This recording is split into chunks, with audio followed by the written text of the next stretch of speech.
आपका यूनिक प्रज्ञान यूट्यूब परिवार में हार्दिक स्वागत है, वंदन है, अभिनंदन है। प्यारे साथियों, हिंदी साहित्य प्रश्नोत्तरी 50 लेकर के आपके बीच उपस्थित हूं। और जैसा कि आप जानते हैं, प्रश्नोत्तरी 50 का मुख्य उद्देश्य है आपके अध्ययन का आपको रिवीजन कराना। तो आज की प्रश्नोत्तरी 50 प्रारंभ की जाए उससे पूर्व देखते हैं आज का मॉर्निंग कोट्स। आज का मॉर्निंग कोट्स है कि तुमने खुद को कमजोर मान रखा है, वरना तुम जो कर सकते हो कोई दूसरा नहीं कर सकता। जी हाँ दोस्तों, अगर आप अपने आप को कमजोर समझेंगे तो सामने वाला आपको परास्त करता रहेगा। इसलिए अपने आप को मजबूत बनाइए और अपनी तैयारी को इस तरह से मजबूत कर लीजिए कि आने वाले एग्जाम में आपका परचम लहराए। तो इसी मॉर्निंग कोट्स के साथ प्रारंभ करेंगे साथियों प्रश्नोत्तरी 50। लेकिन प्रश्नोत्तरी 50 का पहला प्रश्न आप तक पहुंचे इससे पूर्व अगर वीडियो को पहली बार देख रहे हैं अथवा चैनल पर नए हैं, कृपया चैनल को सब्सक्राइब कर लें और बगल में बने हुए बेल आइकन से ऑल बटन को प्रेस करें, जिससे कि आने वाले नए वीडियो का नोटिफिकेशन आपको सबसे पहले मिल सके। तो बिना समय गंवाए प्रारंभ करेंगे पाठचर्या और देखेंगे पाठचर्या का पहला प्रश्न। हिंदी साहित्य की भूमिका इतिहास ग्रंथ के लेखक कौन है? तो हिंदी साहित्य के भूमिका इतिहास ग्रंथ लिखा गया है आचार्य हजारी प्रसाद द्विवेदी जी द्वारा 1940 ईस्वी का प्रकाशन काल है। अगला प्रश्न है कि औरत के लिए औरत आलोचनात्मक कृति के लेखक कौन है? तो औरत के लिए औरत आलोचनात्मक कृति नासिरा शर्मा द्वारा लिखी गई रचना है। अगला प्रश्न है कि अपने किस काव्य संग्रह की भूमिका में निराला ने छंद मुक्त की बात कही थी? अपने किस काव्य संग्रह की भूमिका में सूर्यकांत त्रिपाठी निराला ने छंद मुक्त की बात कही थी? तो जवाब हो जाएगा परिमल में।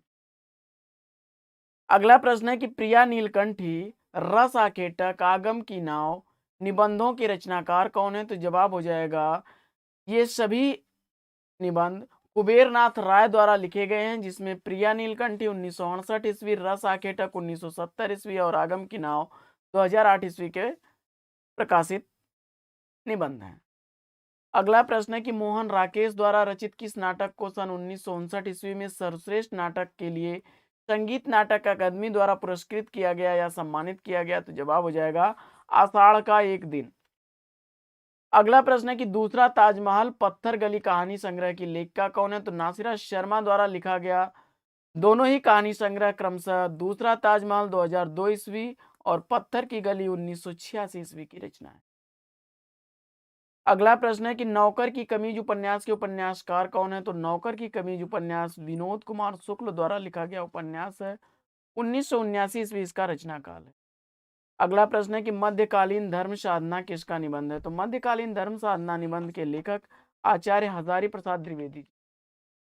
अगला प्रश्न है कि ठेले पर हिमालय का प्रकाशन वर्ष क्या है? तो ठेले पर हिमालय कृति 1958 ईस्वी की प्रकाशित रचना है, जो धर्मवीर भारती द्वारा लिखी गई। अगला प्रश्न है कि कबीर के उपरांत हर विध्वंसकारी जन विरोधी शक्ति को सर्वाधिक खुली चुनौती देने वाले साहित्यकार कौन है? तो जवाब हो जाएगा बाबा नागार्जुन। अगला प्रश्न है कि पुनर्वा उपन्यास के लेखक कौन है? तो पुनर्वा उपन्यास हजारी प्रसाद द्विवेदी जी द्वारा लिखा गया उपन्यास है और 1973 ईस्वी इसका रचना का। अगला प्रश्न है कि भाषा संस्कृति भाषा और समाज आलोचना ग्रंथ के लेखक कौन है? तो भाषा संस्कृति और भाषा समाज दोनों ही आलोचनात्मक कृतियां रामविलास शर्मा द्वारा लिखी गई हैं। 1954 ईस्वी इसका रचना काल है भाषा और संस्कृति का, तथा भाषा और समाज का 1961 ईस्वी।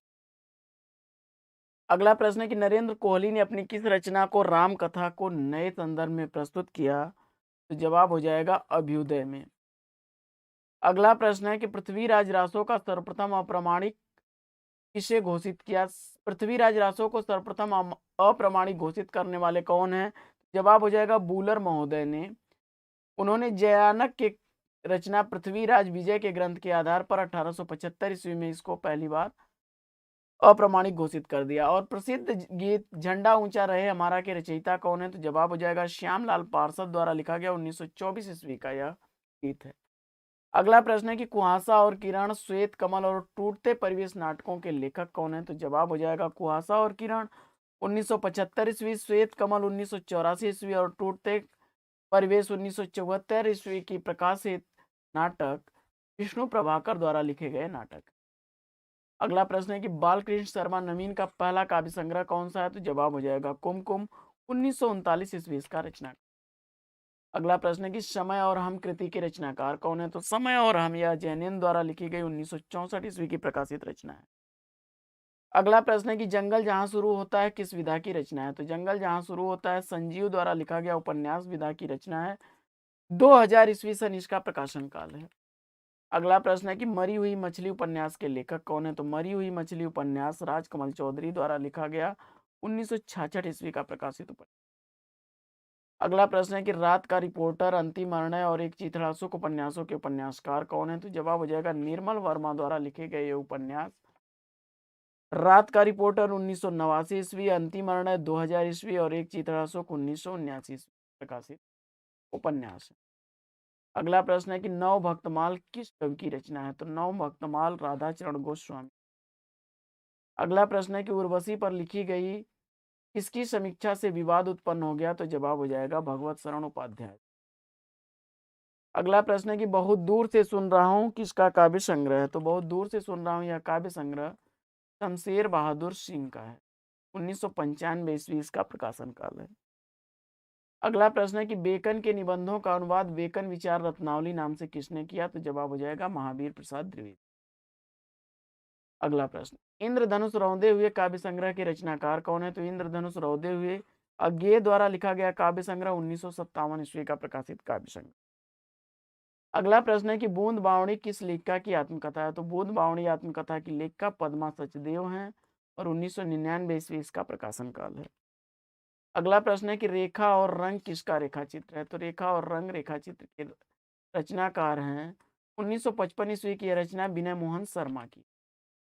अगला प्रश्न है कि किशनगढ़ का अहेरी कृति के रचनाकार कौन है? तो किशनगढ़ का अहेरी संजीव की रचना 1981 ईस्वी इसका प्रकाशन। प्रश्न संख्या 30 है कि निराला की साहित्य साधना जीवनी के लेखक कौन है? तो निराला की साहित्य साधना जीवनी रामविलास शर्मा द्वारा लिखी गई 1969 ईस्वी। और अगला प्रश्न है कि त्रिवेणी में किन तीन कवियों की समीक्षा प्रस्तुत की गई है? तो जवाब हो जाएगा त्रिवेणी में जयसी सूर और तुलसी की समीक्षा प्रस्तुत की गई है और जिसके रचनाकार आचार्य रामचंद्र शुक्ल हैं। अगला प्रश्न है कि हिंदी नई चाल में ढली यह पंक्ति किस पुस्तक से ली गई है? तो जवाब हो जाएगा काल चक्र से 1973 ईस्वी इसका प्रकाशन का। अगला प्रश्न है कि किस साहित्यकार ने राष्ट्र यानी मातृभूमि को सगुण मूर्ति सर्वेश की कहकर इसकी वंदना की है? तो जवाब हो जाएगा मैथिली शरण गुप्त ने। अगला प्रश्न है कि बोलती प्रतिमा कृति के रचनाकार कौन है? तो श्री राम शर्मा द्वारा लिखी गई 1937 ईस्वी प्रकाशित रचना। अगला प्रश्न है कि रामचंद्रिका को फुटकल कविताओं का संग्रह किसने कहा है? तो जवाब हो जाएगा डॉक्टर पीताम्बर दत्त बड़थवाल ने। अगला प्रश्न है कि बलचनमा उपन्यास के उपन्यासकार कौन है? तो बलचनमा उपन्यास नागार्जुन द्वारा लिखा गया 1992 ईस्वी का प्रकाशित उपन्यास। और अगला प्रश्न है कि ऐसे उल्लुओं को तो बृहस्पति भी नहीं समझा सकते, यहाँ कौन सी शब्द शक्ति है? तो जवाब हो जाएगा लक्षणा। अगला प्रश्न है कि जलता हुआ रथ नाटक का प्रकाशन काल क्या है? तो जलता हुआ रथ नाटक स्वदेश दीपक द्वारा लिखा गया 1998 ईस्वी का प्रकाशित नाटक। अगला प्रश्न है कि अमोला रचना किस भाषा की है? तो अमोला रचना की भाषा जो है यह अवधी भाषा में लिखी गई रचना है, लोचन शास्त्री द्वारा लिखी गई है और यह बरवे छंद में 2700 बरवे छंद है। अगला प्रश्न है कि 5 रुपए की आजादी किसकी कृति है? तो 5 रुपए की आजादी हरिशंकर परसाई की रचना। बहुजन अधिकार पाक्षिक सर्वप्रथम कहां से प्रकाशित हुआ? तो जवाब हो जाएगा मेरठ से प्रकाशित होने वाला यह पत्र मोहनदास मिश्रा है, इसके संपादक थे 1981 ईस्वी इसका प्रकाशन प्रारंभ हुआ था। अगला प्रश्न है कि एक बूंद सहसा उछली के लेखक कौन है? तो अज्ञेय द्वारा लिखी गई यह यात्रा वृतांत है और 1960 ईस्वी इसका रचनाकार। अगला प्रश्न है कि धरती धन न अपना किसका उपन्यास है? तो जवाब हो जाएगा जगदीश चंद्र द्वारा लिखा गया 1972 ईस्वी का यह प्रकाश। अगला प्रश्न है कि माया दर्पण किसकी रचना है? तो माया दर्पण श्रीकांत वर्मा की रचना है 1967 ईस्वी का प्रकाश। अगला प्रश्न है कि एक और जिंदगी कहानी के कहानीकार कौन है? तो एक और जिंदगी कहानी मोहन राकेश द्वारा लिखी गई 1961। अगला प्रश्न है कि बूंद और समुद्र उपन्यास के उपन्यासकार कौन है? तो बूंद और समुद्र उपन्यास द्वारिका प्रसाद द्वारा लिखा गया है और 1943 ईस्वी का रचना।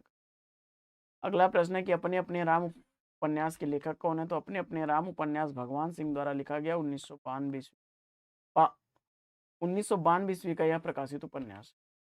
अगला प्रश्न है कि मिट्टी की ओर रेती के फूल निबंध के निबंधकार कौन है? तो दोनों ही निबंध रामधारी सिंह दिनकर द्वारा लिखे गए हैं। मिट्टी की ओर 1946 ईस्वी और रेती के फूल 1954। अगला प्रश्न है कि पृथ्वी परिक्रमा सुदूर दक्षिण पूर्व यात्रा साहित्य के लेखक कौन है? तो जवाब हो जाएगा सेठ गोविंद दास।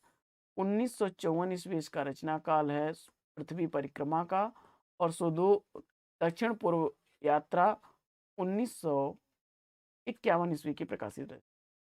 अगला प्रश्न है कि असाध्य वीणा काव्य कृति के रचनाकार कौन है? तो अज्ञेय द्वारा लिखी गई यह रचना 1961 ईस्वी की रचना है। साथियों, पाठचर्या कैसी लगी कमेंट्स करके जरूर बताइएगा। अगर चैनल पर पहली बार होंगे तो चैनल को सब्सक्राइब करना, वीडियो को लाइक करना और शेयर करना बिल्कुल मत भूलिएगा, क्योंकि आपके लाइक शेयर सब्सक्रिप्शन से हमको मिलता है पुनर्वलन ऐसी ही पाठचर्या प्रतिदिन लाने के लिए। फिर मिलते हैं आपसे अगले वीडियो में एक नए प्रकरण, एक नए टॉपिक, एक नए अंदाज में। तब तक के लिए लेंगे आपसे विदा। आपका जीवन मंगलमय हो। वेस्ट विशेष, बेस्ट ऑफ लक। जय हिंद।